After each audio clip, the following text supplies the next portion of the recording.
बेरोजगारी है और रोड की देखो हमारी हालत क्या है। मर जाता आदमी कभी इधर गाड़ी कभी उधर गाड़ी, तो मतलब बीमार शमार पैसा चुकता तो पेट सड़क में जाना रोड तो बड़े मुश्किल हो जाती है हमारी। आप भी बोलो अगर जी जॉब तो इसलिए हमारी रोड से बात बेरोजगारी थे बात थी कंपनी में लाई खबर को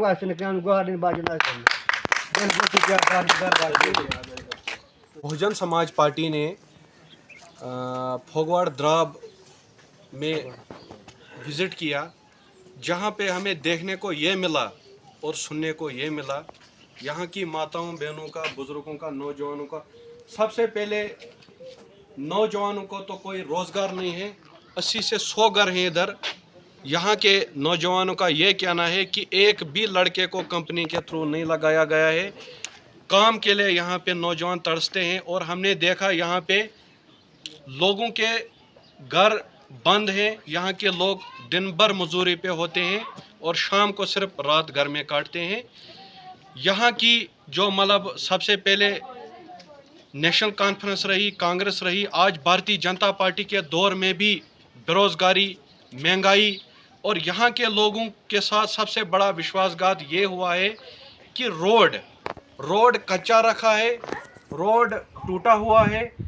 अगर यहाँ का बुजुर्ग कभी बीमार होता है या कोई बच्चा बीमार होता है तो बहुत मुश्किल से इनको मेन रोड तक आना होता है। ये ऐसा किया गया है यहाँ के गरीबों के साथ, बेरोजगारों के साथ, नौजवानों के साथ।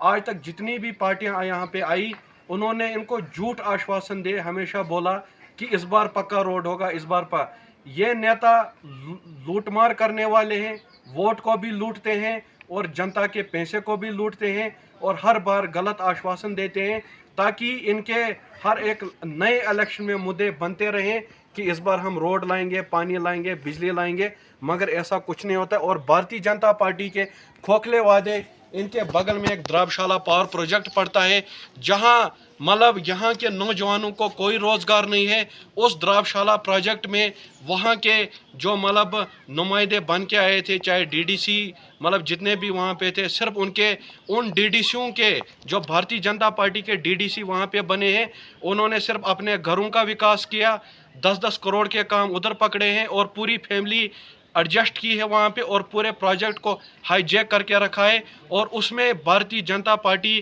के जितने भी यहाँ पे सदर हैं उनको वहाँ पे उनकी सपोर्ट मिलती है, गुंडागर्दी करते हैं और कभी भी यहाँ के नौजवानों को पूछा नहीं गया।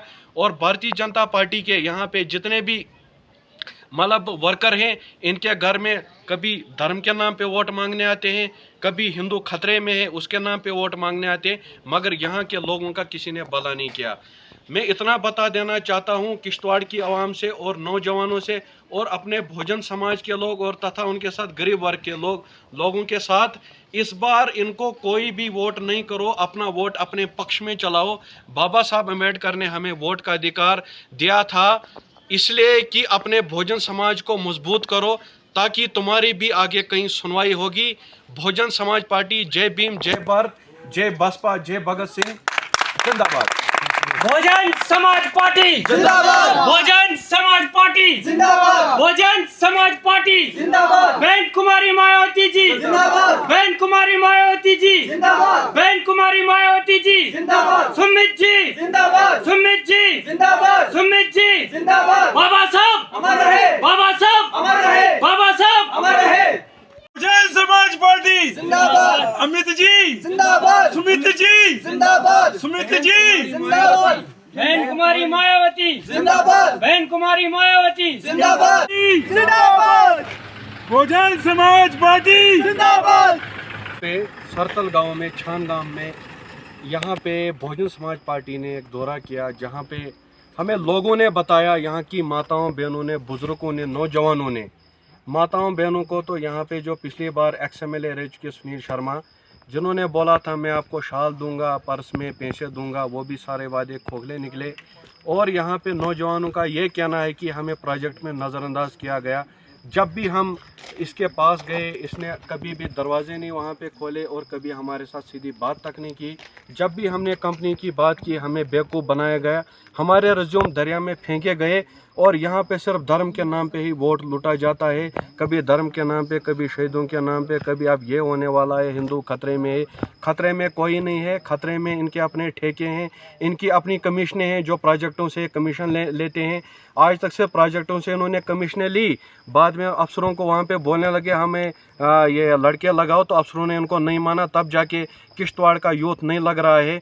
आप देखते होंगे जो डबल इंजन की सरकार बीजेपी की सरकार ने यूथ के साथ भी गलत किया। जो अग्निवीर इन्होंने योजना लाई उसमें सिर्फ 17 साल से 22 साल तक नौजवानों को मौका मिलेगा और 22 साल में घर भेजा जाएगा। इनकी उम्र 50 साल 60-70 साल, मौके भी अभी तक देश को ले चुके। सभी यहाँ पे अब चुनाव आ रहा है, यहाँ पे भी ये मौका मांग रहे हैं। मैं जम्मू कश्मीर की यूथ से ये अपील करता हूँ, नौजवानों से, बेरोज़गारों से, इनको इस बार खदेड़ दीजिए। इनको इस बार जम्मू कश्मीर में मौका नहीं मिलना चाहिए, क्योंकि देखो अनएम्प्लॉयमेंट कितनी है। आप देखो MSc PhD वाले इन्होंने अवरेज कर दिए, इंजीनियरों को अवरेज कर दिया। इन्होंने अग्निवीर में नौजवानों को सिर्फ 4 साल के लिए यहाँ पे भेजने का काम किया। इन्होंने देश को लूटा है, इन्होंने देश को ठेके पे डाल दिया है। अब भारतीय जनता पार्टी के लोग गांव-गांव गली-गली में घूम रहे हैं। पहले 5 किलो राशन दे के कौम को क्या बोलते हैं निकम्मा बना दिया, कौम को मुफ्त में खाने की आदत डाल दी। अब 10 किलो का राशन जो यहाँ का भारतीय जनता पार्टी का विधायक रह चुका अब पार्डर में बोलता है अब तुम्हें 10 किलो राशन मिलेगा। मैं उस विधायक से कहना चाहता हूँ कि आपने कहाँ तक पढ़ाई की है? आप क्यों बेरोज़गार नौजवानों को या गरीबों को बेवकूफ़ बना रहे हो? क्यों 10 किलो का वादा कर रहे हो? उनको नौकरी दे दो ताकि वो एक बोरी 50 किलो की चावल राशन खुद घर में लाएंगे। मैं भारतीय जनता पार्टी के लोगों को ये बताना चाहता हूँ, आज तक तुमने सिर्फ खोखले वादे किए, वोट का लूटने का काम किया है। और कुछ BJP RSS के लोग जो गवर्नमेंट टीचर हैं, जो मतलब किसी भी डिपार्टमेंट जैसे फॉरेस्ट में है या किसी भी डिपार्टमेंट में है, मैं DC SSP साहब से यह बताना चाहता हूँ उन पे मॉनिटर किया जाए, क्योंकि BJP RSS के लोग गांव-गांव जाके गरीबों को VDC का वादा कर रहे हैं, VDC थामने का बोल रहे हैं। और RSS के जो यहाँ पे RSS चलाते हैं उनको देखो 2-2 घर हैं उनके पास, बैग डाल के चुंडी रख के लूटा है पूरे हिंदुस्तान को। अपने बच्चों को नौकरियां, अपने बच्चे फॉरेन में पढ़ने और गरीबों को बोलते हैं आप VDG पकड़ो। VDG का वादा कर सकता है हमारा डायरेक्टर जनरल ऑफ पुलिस। उस VDC को भी VDG बनाया और उनके बच्चे भी फाके मर रहे हैं, न उन्हें पढ़ने के कोई साधन है। मैं DC SSP साहब से यह बताना चाहता हूं कि इनको मॉनिटर किया जाए, पकड़ा जाए। जय भीम, जय भारत, जय संविधान।